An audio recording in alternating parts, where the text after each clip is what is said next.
why do people wait until they're like, oh, tomorrow? I'm here to tell you, I'll use my car as an example. I went to go try starting it today because I've been telling myself for a fucking week, Cassie, go start that car. It's been sitting for a while. And I'm like, I'll do it tomorrow. Tomorrow turns into the next day, which turns into the next day, which turns into 6 months, you know what I mean? Like, we keep saying, I'll do it later, but eventually later goes so far down the road that you're like, where, like, I can't believe it's 2026. Like we talked about in the last episode of failure and trying new things and like just putting yourself out there to be vulnerable. I think that that's where we learn a lot about ourselves is through failing, through sucking at something or being uncomfortable in situations.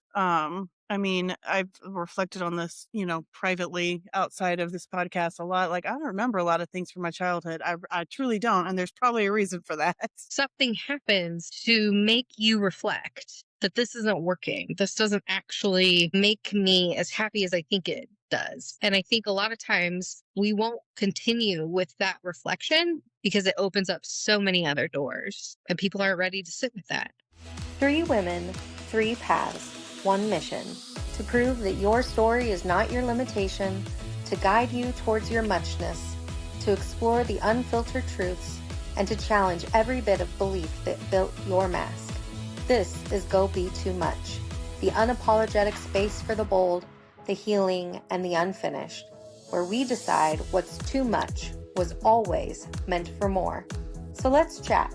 Maybe we'll fuck around and find out just how unmissable we all are. Grab yourself a snack. Mm-hmm. This is your reminder, all of my little chicken nuggets. You need to go drink your water. You need to go feed your body if you haven't already. Yes. So if you need to go grab a snack for this episode, buckle down. Let's go get one. Maybe get up and move. Maybe put us in your headphones and just get your ass outside. Go roll around in the grass. Welcome to Go Be Too Much, where you just never know what you're going to get. It's even better when you get us at the end of the day and the medication has worn off and the fucks have flown out the window. Amen. Now, life's like a box of chocolates. You never know what you're going to get. My God. At Lock least in, all the squirrels are in the yard. We're going to get through it together. All of us, Woo, including Lord our have listeners. mercy. We're going to get through this together. Oh, well, as we said in the last episode, we were pivoting to be going every other week. So it's been 2 weeks. We hope you hung in there. We hope that you're excited we're back this week. And we want to talk about finding ourselves. It's, again, beginning of the new year. The last time we talked a lot about what it means to begin again and what failure is and what failure shouldn't be. And so finding yourself can feel really, really complex, like anything else, right? Because we have many roles, we have many different hats that we wear throughout our lifetime, throughout our day. And sometimes we forget that one of those hats is meant to be, just us. And along the way, we forget that and we forget what that hat even is or what that looks like. Or like what this show talks a lot about, we were told what that shouldn't be, what we don't want to do. Don't do that again. Don't talk that way. Don't dress this way. Don't do that. And maybe not because people told us directly, maybe it was our own perception of that. And so when you come to find yourself again, it's usually after something happens in your life that really wakes you up to realize that there's just something missing. There's something not right. Why do I have maybe all these wonderful things and I'm still unhappy? Or why is everything falling apart and I don't know which way's up? And the biggest thing to that is that puzzle piece is you. And so we've talked on here about self-care and being selfish and how all those things, it's actually not. And that all starts with finding yourself. And this platform, the thought behind Go Be Too Much for me, it stems from this.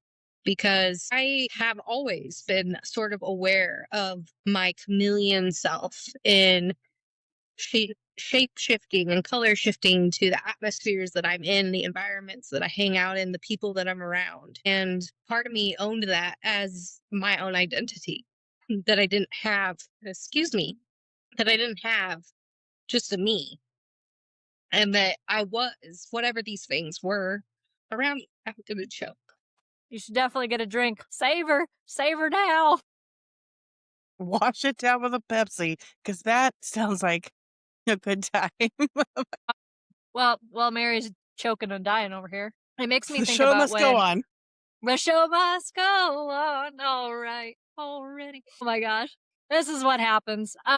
But it makes me think of when we were. For those who can't see Mary dying over here, she's just Oh my rolling, and God. then she's laughing, so now she can't breathe. Jesus H. Amen.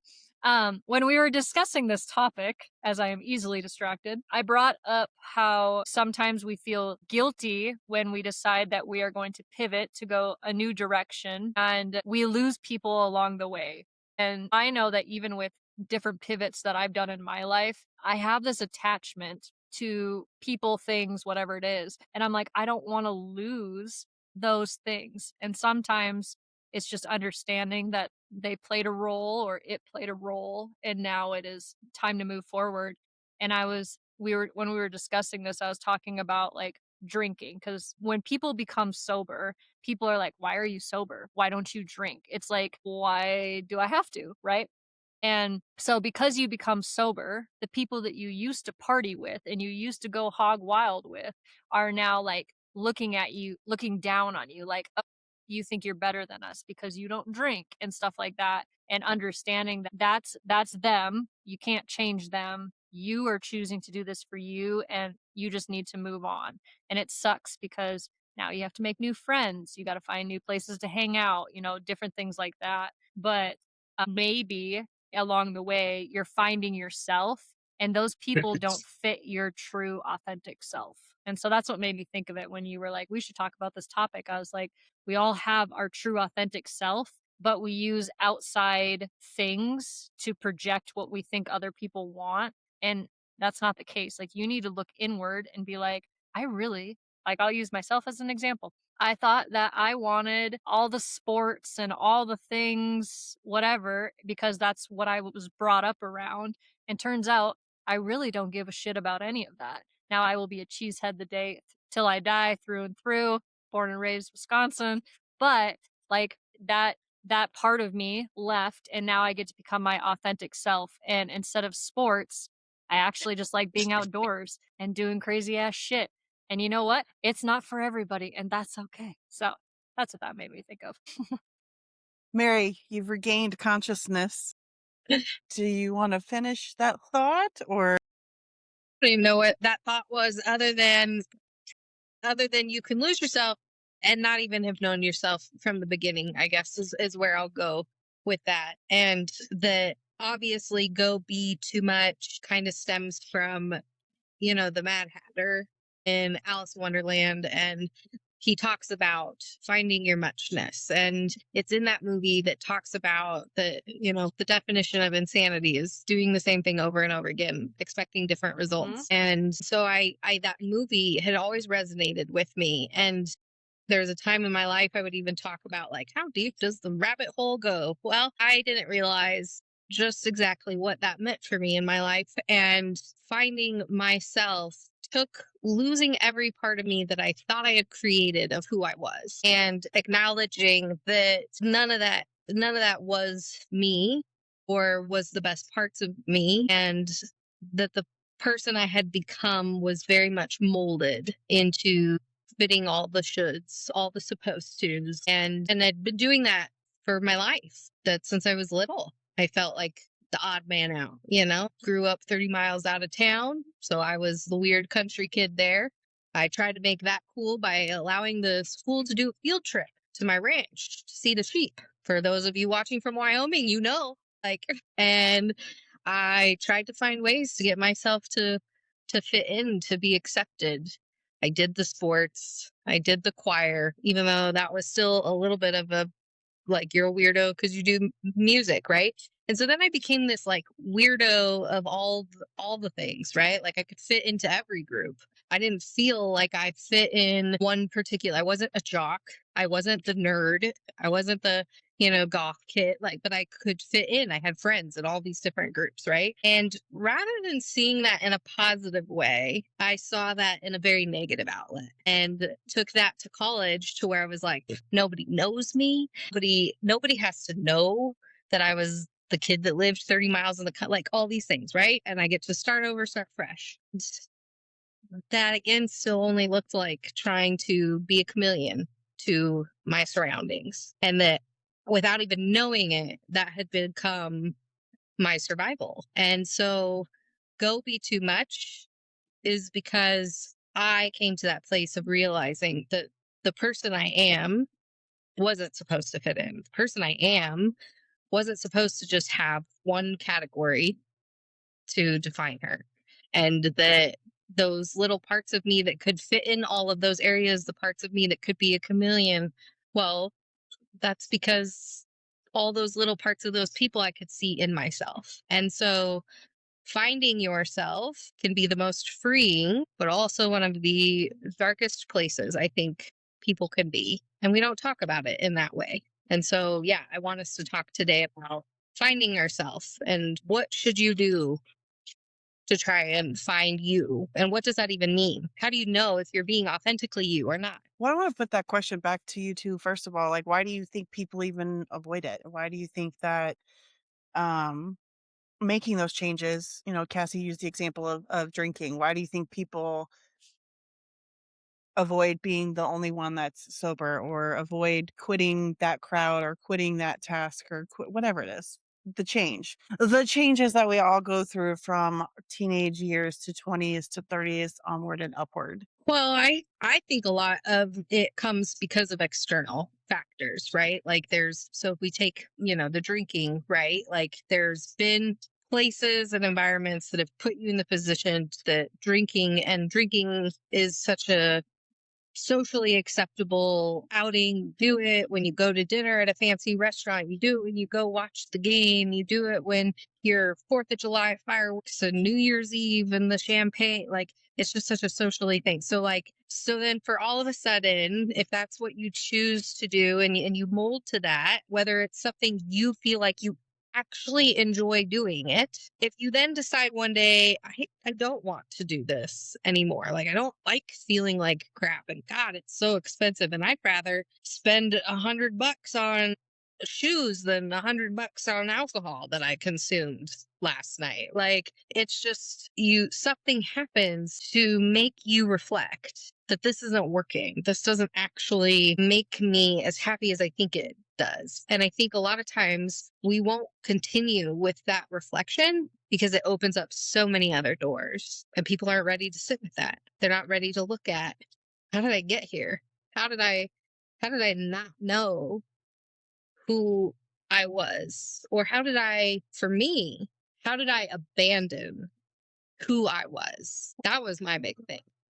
One thing you kind of touched on indirectly without saying it is with that change comes the potential for loss. If you make that change in your life of, cutting out alcohol or not going around certain people, places, things, not putting yourself in certain situations, you run the risk of losing the status quo, losing friendships, losing relationships. There's a potential for a lot of loss and a lot of unknown of like, if I change this thing that I think is core to who I am, or this is the status quo, like what is that going to look like? That uncertainty of what will that look like on the other side? And then, like you said, sitting with that discomfort, is that something I'm actually down with? Is that something I'm actually ready for? And I think that fear of change and that fear of the unknown is what keeps a lot of us in that box. Mm. Yeah, I think of Guys. when, ma'am.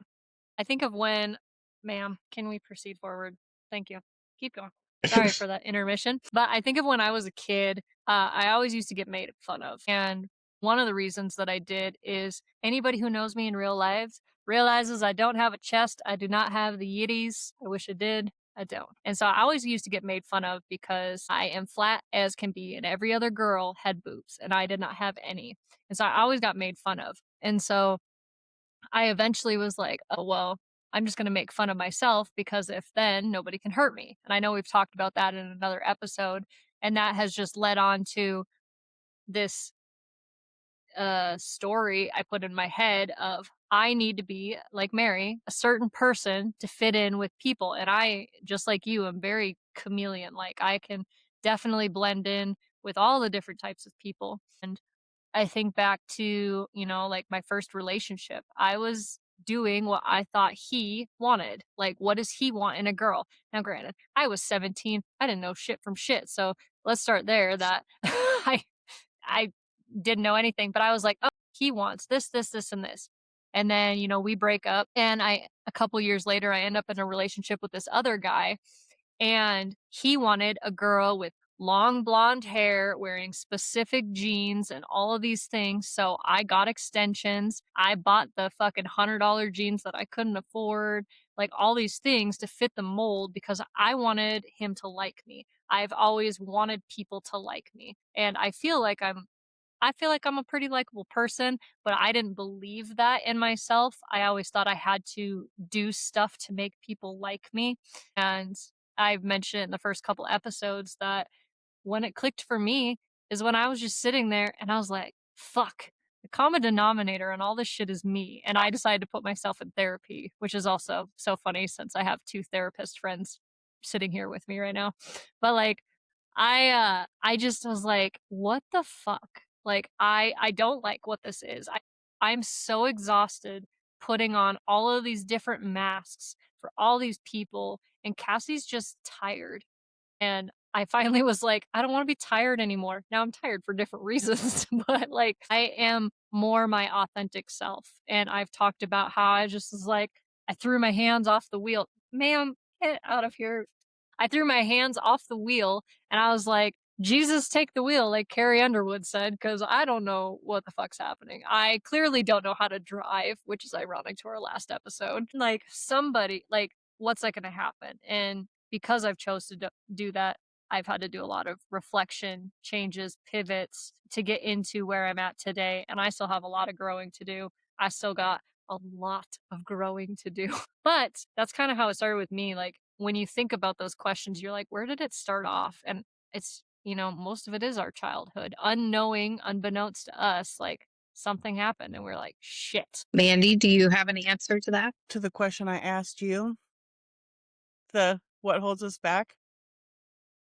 I mean, I know you talked about the change and the unknown, but I guess we each gave like a specific point in time of what our goal was to finding ourselves. I don't think I have found myself. I think that's ever changing. I think that's what kind of like sits in my mind when we have these kinds of conversations or when I have conversations with young people about finding yourself. I think that it changes and it evolves as your life evolves and your life continues. But like we talked about in the last episode of failure and trying new things and like just putting yourself out there to be vulnerable, I think that that's where we learn a lot about ourselves is through failing, through sucking at something or being uncomfortable in situations. I mean, I've reflected on this, privately outside of this podcast a lot. Like, I don't remember a lot of things from my childhood. I truly don't. And there's probably a reason for that.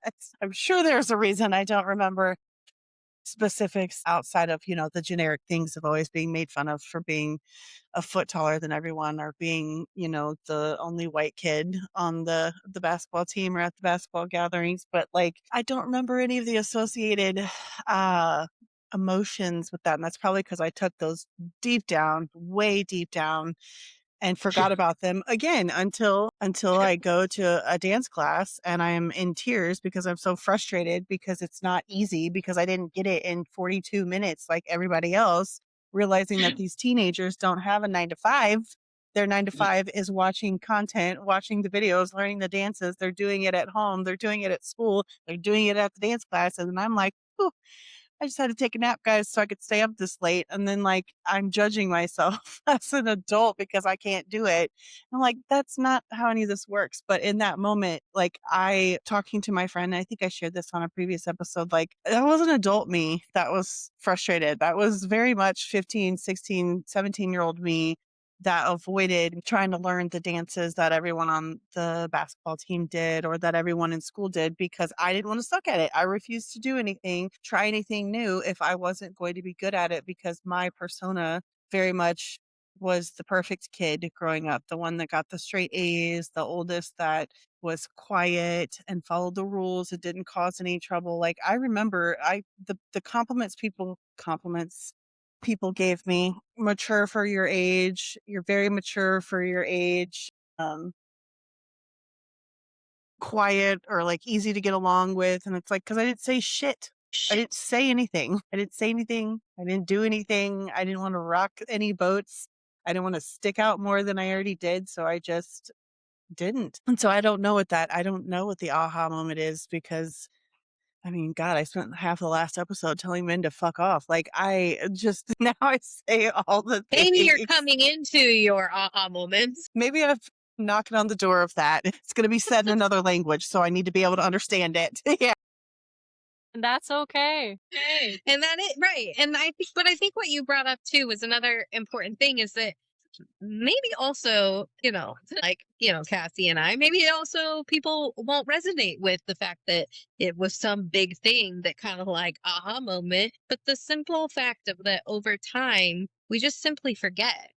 We forget things that once brought us joy when we were little, when we were teenagers, when we were young adults, right? And I know that we're not old, right? But it's still like how many men and women though I work with that are in their 80s and 90s and they're just like, I don't even know, or even those that are in their 50s and like retirement happening and you get to retirement and they're like, well, now what?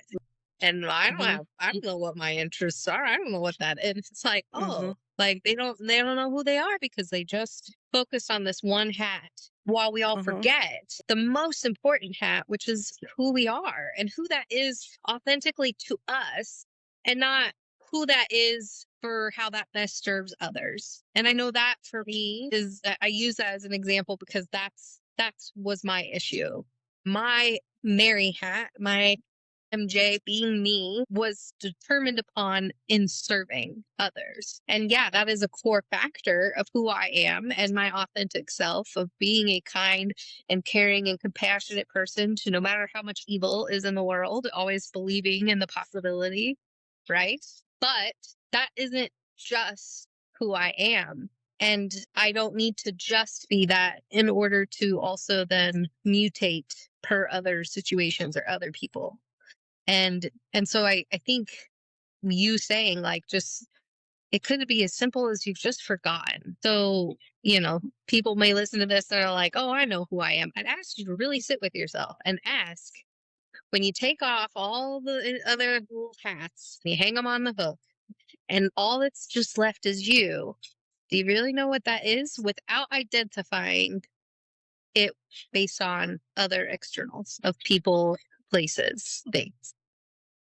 Think I get so much time to myself because I'm not a mom, I'm not a wife, I'm not a spouse, I'm not a partner. I'm a blimp on some people's radars. Like I have so much time to do whatever I want to do. I get to go do the fun things always. I get to buy the silly things. I get to do all of that. So like it's something I don't think about until I'm around my friends or my siblings. And I can't schedule a time to see my friends without 6 months notice because their kids' calendars have filled up their calendars or they have to do the partner things with their husband, wives, whatever. My siblings, when I go home, they want to see me, they want to do things. And then it's like everything explodes because they've got to get 3, 4, 5, 50, 11 children ready before they can walk out the door, before they can do anything. And I'm like, fuck this. I want to go now. I want to go do the thing.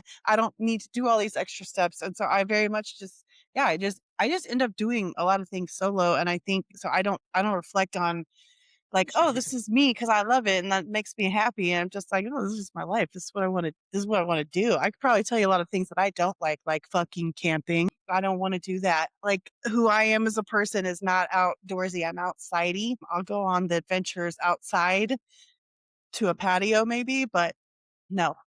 I could tell you a lot of things I don't like. But yeah, who I am as a person, I think I'm always trying to figure that out myself in my solitude. Believe that. I believe you having that time to yourself and stuff. But I don't know. I honestly would say that it has been just in this last year of you actually stepping into yourself, though, because sure. for a long time there, you just stayed inside and you did the It's few things. expensive outside. It is expensive outside, right? But you've decided to join the outside now and do I feel like I'm quoting home. Can I come into the out now? Like, but it's because you aren't meant, like you have talked about, like calling in that connections with people, Hmm. right? Like that is a part of who you are and having Absolutely. connection, things like that. And so being able to do that with the boundaries, but being open to things. And so I don't know, I feel like you are finding you more than you have been. Absolutely. So I'm so sorry. There's so many noises in the background. I don't know if that's It animals would be or if that's my our dog. I'm spirits. I'm like, like, ooh, squirrel. Somebody. she's like, I need to She's go like, I need to outside, go outside.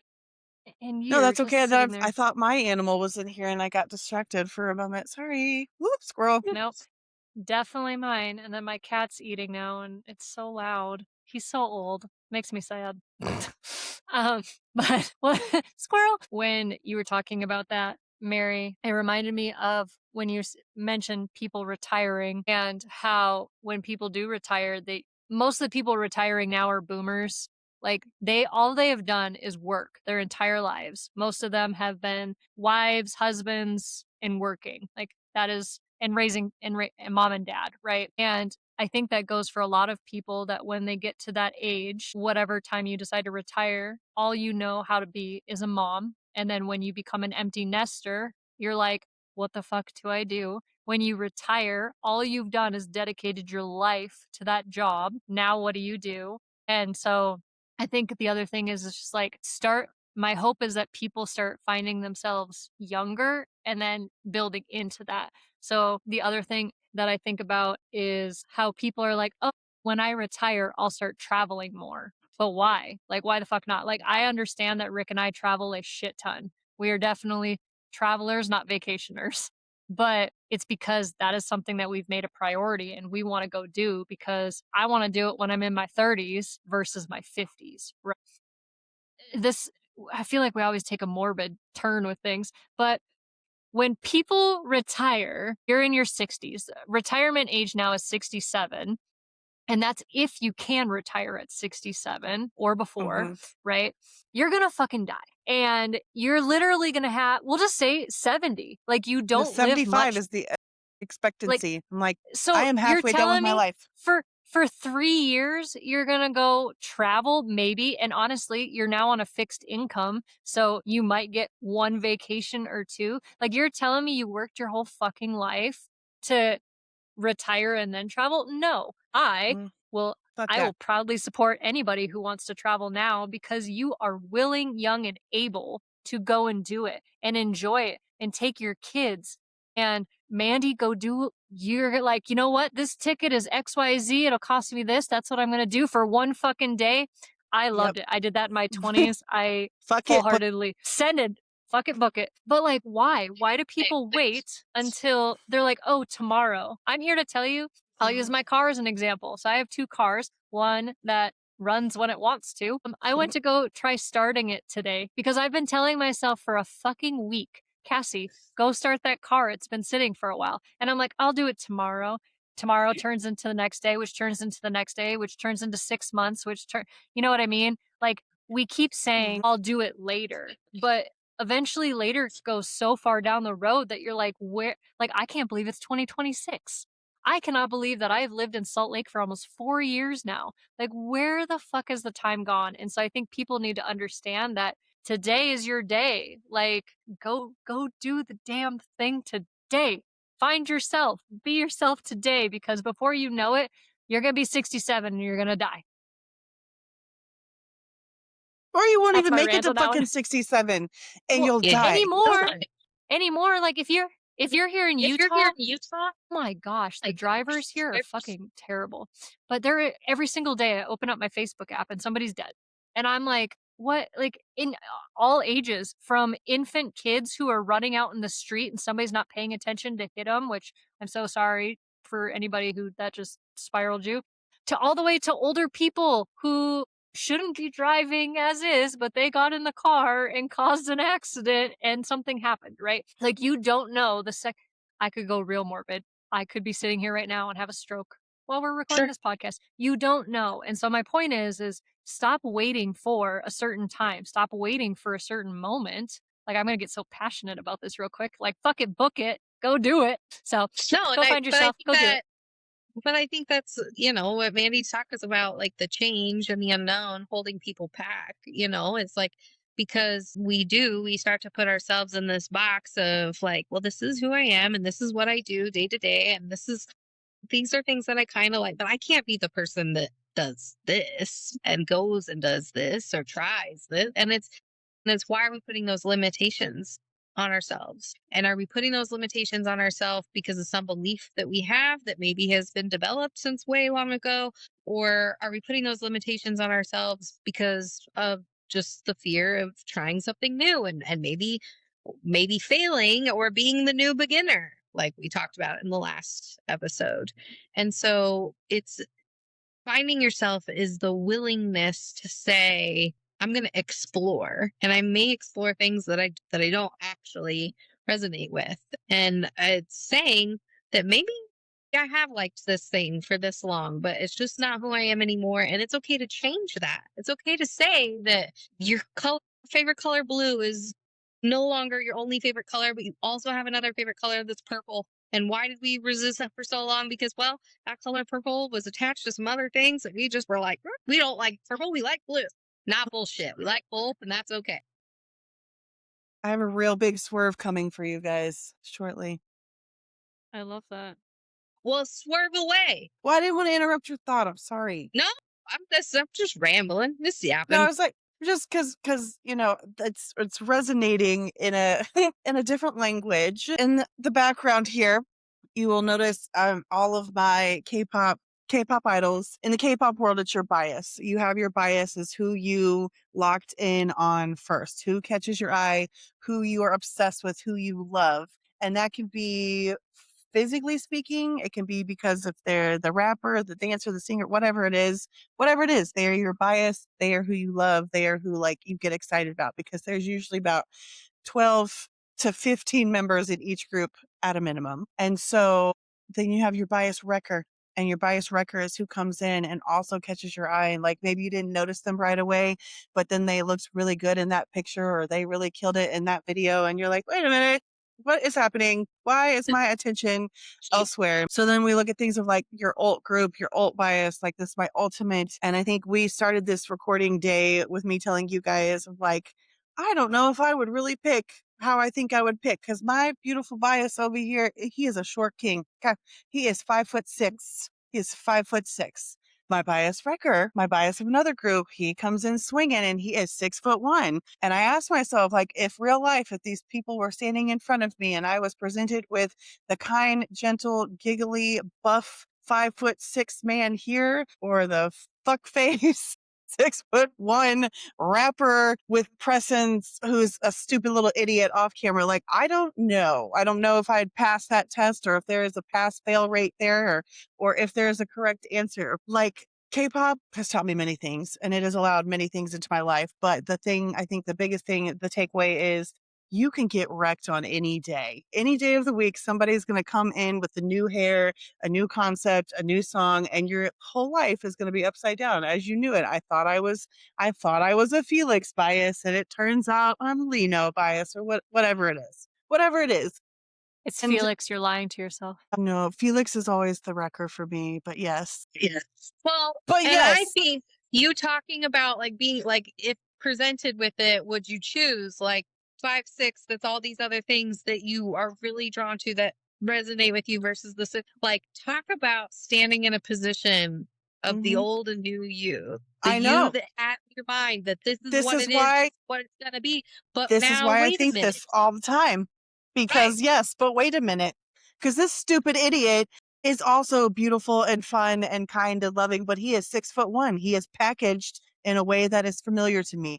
5'6" is an unfamiliar package to me. I'm Right. not sure what And I so would do with that. choosing things that are uncomfortable, unfamiliar versus choosing things that are comfortable Mhm. and familiar, right? Like, Mhm. granted, we're listening to you and we're talking about it in the term of boys. Hopefully for you listening, you're picking up on what we're Yes. laying down, that this is way bigger Yes. than just a Yes. boy, right? That And two things different, can change daily. Things can and they right. will change daily. And what is true on Monday is not true on Wednesday. It will not be true on Friday. So, like Cassie said, like, fuck it, book it, do the things now, because we are not promised tomorrow. That is such a cliche thing, but it's cliche because it's true.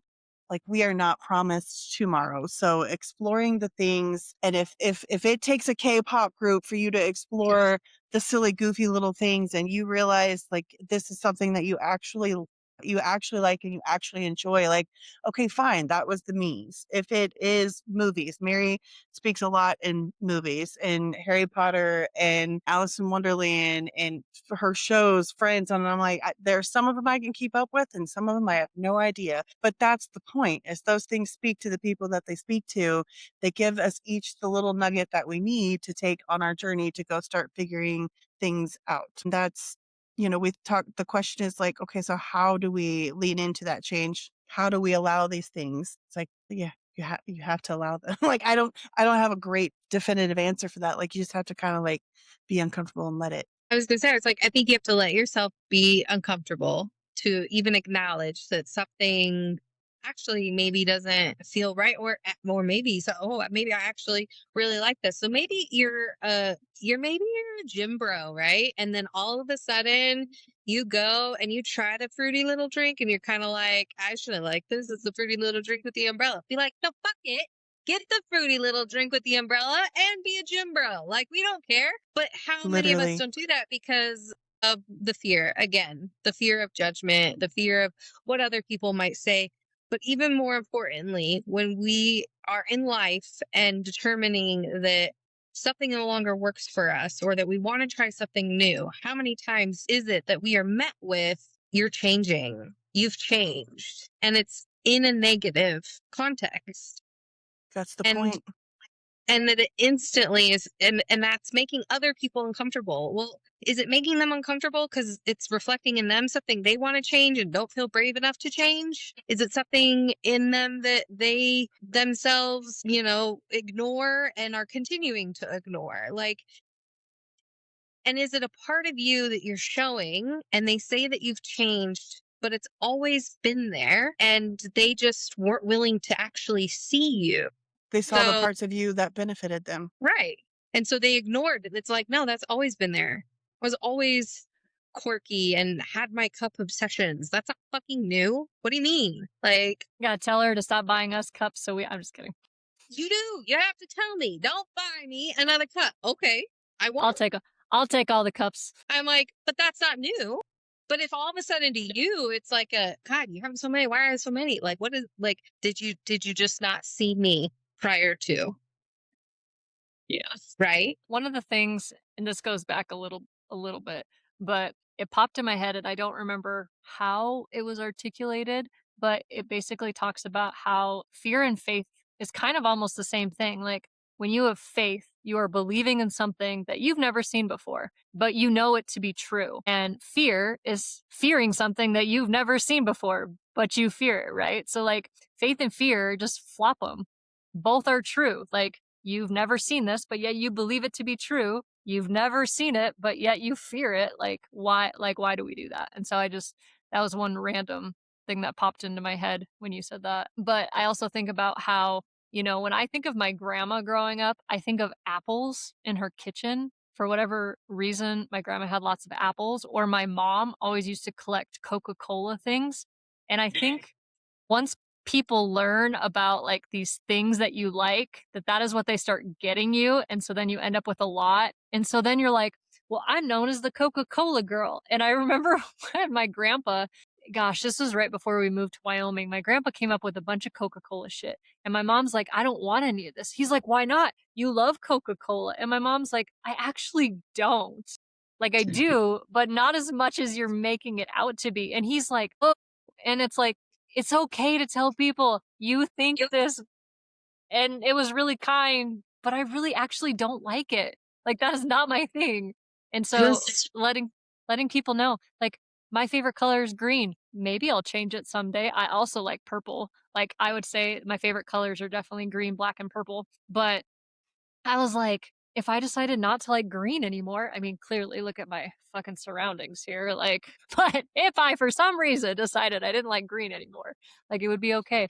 Or like, you know what? I don't want to like blue anymore, which is funny because I think of the ocean in Hawaii and that flower when I think of blue, Mary. But you know, if you want to be purple, that's cool too.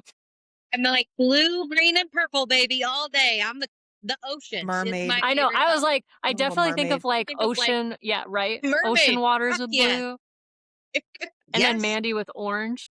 But like, what if Mandy's like, you know what? I like pink. I don't see that happening. But you know, what if Mandy one day woke up and was like, I like pink? I will honestly be shocked because I'll be like, that is not something I saw coming. Because like, you are way more Cute. girly than I am for sure. But I see myself wearing pink long before I ever see you fucking being like, you know, guys, this is my new color. Like, I'm seeing like yellows, greens, maybe hindering to the blue, but I don't see pink. Mm-hmm. I did not see the girly girl Oh, colors no. coming. Which is funny because as long as it's bright and flashy pinky, you Mm-hmm. enjoy your bright colors. I do. Yes, I love bright colors in my life. But you talk about wearing them. I'm like, I don't wear a lot of the bright colors. I mean, because that's like, that's not, yeah, that doesn't mesh well. That doesn't look well. And then it's like, no, I stand out like a goddamn banana. And it's like, okay. And so I could definitely tell like when it's a good day, like I'm feeling myself because I'm like, fuck you. I'm wearing the tall shoes because you're going to look up to me while you address me.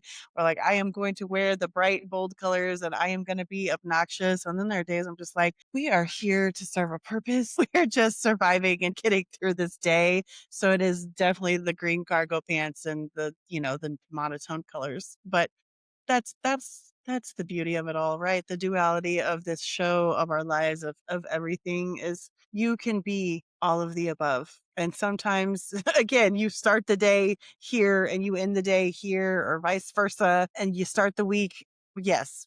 Yes, and I think that's the point is embracing all parts of that because if you don't embrace all parts of you, you don't ever get to like meet yourself authentically, which means that people are not getting to meet yourself authentically. And when you show up in a space and you've got a mask on, you're meeting the version of them that is reflecting from your mask. So the more frequently we show up in rooms as our authentic little weird selves, the more likely we are to meet people as their authentic selves.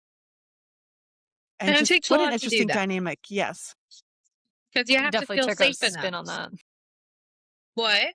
I said you definitely like we spun like that was a whole conversation full of lots of things to get us back to this topic. Unmedicated. We are unmedicated on a Sunday evening recording. Well, I can't even. I'm like, I don't know.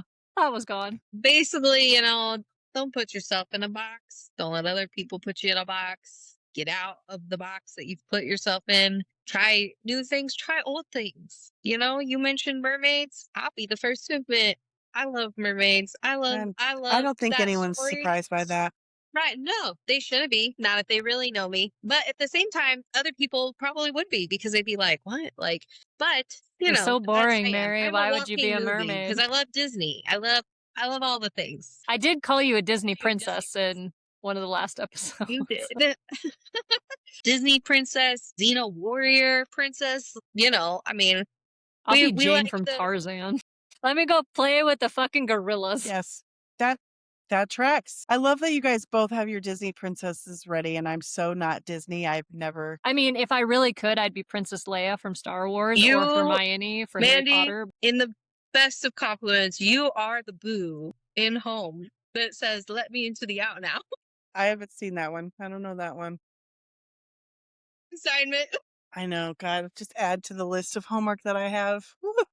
Is this what happens when you're unmedicated at night? You're just like, I don't know. What's fucking happening? Yes. Yeah. Yes. We've clearly stopped talking about the topic today and are talking about movies. Which Disney princess are you and what does that say? And if you aren't a Disney princess, what are you? Are you the little alien dude in the show? Are you the sidekick? Are you the... Could I be the Mandalorian? Like, can I pick to be a dude? Because if I could be a dude, I'd be the Mandalorian. Yes. Sure. Absolutely. Well, nobody could see my face. I could tell them all to fuck off and just ka-ta! And I'd have little little Grogu with me. If I could live in the side of a hill and be a hobbit, I would. If It's I such a could be an elf, fascinating I layered would. conversation. Because All the things. Cassie, it's funny you say that because I'm like, I'm Mulan for sure. Like, because if anyone's going to go and show a man up and tell him to fuck off Yeah. and It's definitely Mulan. bring dishonor on your family, on your cow, all of it, it's definitely Mulan. It's Ooh, definitely Just Mulan under dishonor. is a Disney diva. princess. And she happens to be of Asian descent, which totally fits into. Didn't even get that. I was just like, I don't want to be a fucking I princess. was just Like, saying, I'm just pointing out the obvious. point being, I was like, I don't want to be a princess. Like, I never ever want to be a princess. I think I always It's felt like funny Cinderella because I was dramatic internally, but Well, that's like when I used to when I was powerlifting, I wanted to be strong, and I wanted to be strong because I wanted to crush small villages. Like, that's what I always used to say. That's why I'm like, if I could just be a dude, I would crush small villages and I'd fucking own it all. I'd be like, fuck this. Bam. Like a giant. sweet Jesus. Boy. Mary, take it away. That being said, Take us home. you know, all that really was the end of it is all the things that we would allow ourselves to be and explore. So who's to know what this new year is going to bring and what you might just see us out doing on our social media platforms. Because as we want, please follow us individually on Go Be Too Much so you can stay in touch with us over the time in between episodes now that we air every other Tuesday. So with that being said, go be all that you are. And if you don't know what that is, just fuck it and put it in a bucket. Bucket, bucket. Okay, okay. Bye. Bye. Bye.